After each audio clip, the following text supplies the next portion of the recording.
ব্যস্ত দিনের একটি ব্যস্তময় ভিডিও দিয়ে আজকে শুরু করছি। তো হ্যালো, আসসালামু আলাইকুম এভরিওয়ান, কেমন আছেন আপনারা সবাই? আশা করছি ভালো আছেন। আলহামদুলিল্লাহ, আমরাও ভালো আছি। তো আমি এই যে প্রথমে ফ্রোজেন যে রুটিগুলো বানিয়ে নিয়েছিলাম সেখান থেকে একটি পরোটা ভেজে নিচ্ছি আর একটি রুটি ভেজে নিব, যেহেতু আমি পরোটাটা খাবো আর বাবুকে রুটিটা দিব। তো এই জন্য আমি এই যে একটা পরোটা ভেজে নিলাম আর একটা রুটি এই যে সেঁকে নেব বাবুর জন্য। তো রুটি ছাকা হয়ে গেলে, পরোটা ছাকা হয়ে গেলে আমি চলে যাব বাবুকে নিয়ে নাস্তা করতে। তো আমি তো শুধু রুটি খাইলে বা পরোটা খাইলে হবে না, আমার তো প্রতিদিন সকালে 1 কাপ কফিও খাওয়া লাগে। তো আমি এই যে আমার জন্য একটা ইনস্ট্যান্ট কফি বানিয়ে নিচ্ছি।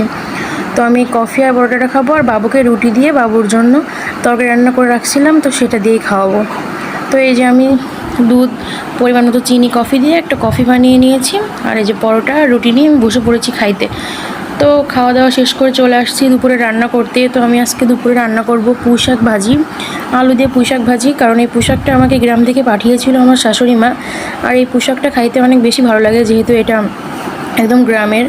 তো তারপর আমি এই যে আর রান্না করব যে সজনা ডাঁটা। তো সজনা ডাঁটার জন্য আমি এই যে মাছ ভেজে নিচ্ছি হলুদ লবণ মাখিয়ে। তো আমি যেহেতু ট্যাংরা মাছ খাই না, সেহেতু বাসার সবার জন্য, মানে বাসার দুজন, তো দুজনের জন্য ট্যাংরা মাছ ভেজে নিচ্ছি আর আমার জন্য তেলাপিয়া মাছ ভেজে নিচ্ছি। তো দেখুন, প্রথমেই ট্যাংরা মাছটা দেওয়ার পরে এমনভাবে তেল ছিটকাইছে যে আমি ক্যামেরা নিয়ে পুরো দৌড় দিছি।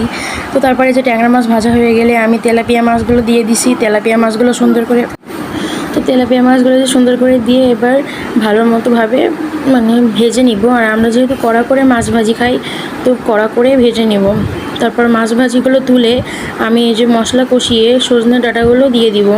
কারণ বরাবরই আমার সজনে ডাঁটা এভাবে রান্না করতেই ভালো লাগে, আর এভাবে রান্না করলে আমার শ্বশুর আর আমার হাজব্যান্ডও অনেক বেশি পছন্দ করে। তো আমি এভাবে রান্না করলাম। তো এভাবে মশলা কষিয়ে আমি এখন পরিমাণ মতো পানি দিয়ে তারপর ঢাকা চাপা দিয়ে দিব। তারপর ঢাকা নামিয়ে ভালো মতো পানিটা কষিয়ে সুন্দর করে করে দিব। তো ওই যে পাশের চুলায় আমার, তো দেখতেই পাচ্ছেন পাশের চুলায় আমার পুঁই শাক ভাজিটাও প্রায় হয়ে গেছে। এবার আমি তেলের উপর দিয়ে নেব। তো সেই ফাঁকে আমি একটু লিচু আর একটু তরমুজ খেয়ে নিচ্ছিলাম। আর এই যে দেখতেই পাচ্ছেন আমার সজনের ডাঁটা দিয়ে মাছটা প্রায় হয়ে গেছে সুন্দরভাবে। এখন ফুটে গেলে আমি এটা নামিয়ে নিব। তারপর পুঁই শাকটা আমি সুন্দর মতো করে তেলের উপর দিয়ে দিব, মশলা মানে পেঁয়াজ রসুন কুচি দিয়ে তেলের উপর দিয়ে দিব। তো এই যে আমি সজনে ডাঁটা নামিয়ে নিলাম। আর এটা দেখুন, দেখতেই অনেকটা লোভনীয় হয়েছে।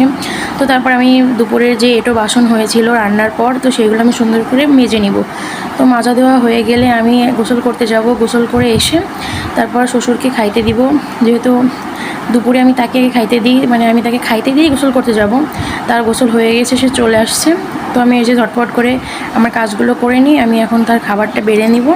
তো খাবারটা বেড়ে আমি তাকে দিয়ে তারপরে আমি গোসল করতে যাব। তারপর এসে আমি বাবুকে খাওয়াবো। তো আমি যেহেতু এই যে কাঁচের গ্লাসগুলো আলাদা করে রাখি, যেহেতু আমার বাসায় ছোটো বাচ্চা আছে, সে বারবার ধরে ফেলে দেয়, এজন্য আমি এগুলো আলাদা করে ডাইনিংয়ের ওপর একটা মানে সুন্দর একটা ঝুড়ির মধ্যে রাখি। তো সেইখানে আমি এই যে সুন্দরভাবে রেখে দিয়ে আসলাম। তারপর এই যে আমি আমার শ্বশুরকে খাইতে দিলাম। সে যেহেতু পায়ের ব্যথার কারণে মানে এখন বেডের উপরেই খাই, চেয়ার টেবিলে যায় না, তো তাকে আমি এখানেই খাইতে দিলাম।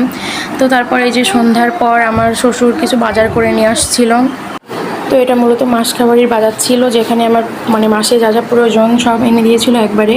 মানে সাবান থেকে শুরু করে শ্যাম্পু, হ্যান্ড ওয়াশ, ভিম বার যেগুলো লাগে, হুইল পাউডার, ডাল মানে শুকনো যে বাজারগুলো সেগুলো সব করে এনে দিয়েছিল।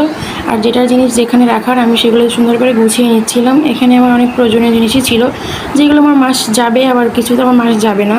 তো যাই হোক, আমি এগুলো সুন্দর করে এখন গুছিয়ে নিচ্ছিলাম। তো গুছিয়ে নেওয়ার পরে আমার যেহেতু যেগুলো খালি হয়ে গেছিলো, এই যে লবণটা আমার প্রায় শেষ হয়ে গেছিলো, তো আমি সুন্দর করে নতুন থেকে নিয়ে একটা লবণের প্যাকেট কেটে নিলাম। তো লবণের প্যাকেটটা কেটে নেওয়ার পর আমি এখন ডালগুলোও সুন্দর করে আমার যে কৌটা আসছে সেই কৌটায় ঢেলে নিব। যেহেতু আমার সব কিছুই মোটামুটি শেষ হয়ে গিয়েছিলো, আর যা অল্প করে ছিল সেগুলো আমি আলাদা করে রেখে নতুনগুলো যে সুন্দর করে পটে ঢেলে নিচ্ছিলাম। তো আমি এবার মুগ ডালগুলো ঢেলে নিলাম। তো মুগ ডালগুলো ঢেলে নেওয়ার পর আমি এবার ঢেলে নিব এই যে ছোলার ডাল। তো তারপর আমি ভাবলাম যে না, ছোলার ডালটা তো এই পটের না, এই পটে মুসুরির ডাল রাখার কথা। তো এই যে আমি মুসুরির ডালগুলো এই পটে ঢেলে নিলাম। তো তারপর আমি ছোলার ডালের পট এনে ছোলার ডালগুলো এখানে ঢেলে নিচ্ছি। তো ঢেলে নেওয়ার পর আমি এই যে সুন্দর করে এগুলো সব এখন একত্রিত গুছিয়ে রাখবো। তো আজকের ভিডিওটা এই, আল্লাহ হাফেজ।